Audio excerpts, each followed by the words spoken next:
بسم الله الرحمن الرحيم. اللهم كن لوليك الحجة ابن الحسن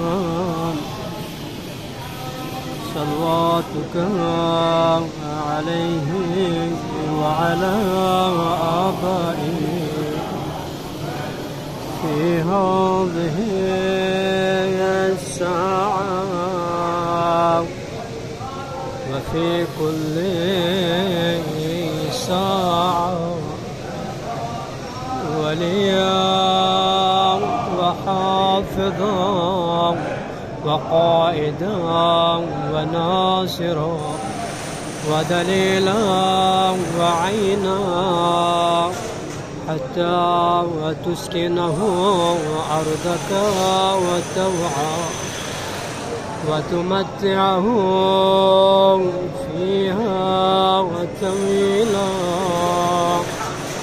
برحمتك يا أرحم الراحمين.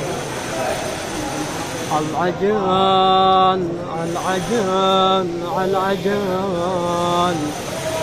يا مولانا يا صاحب الزمان.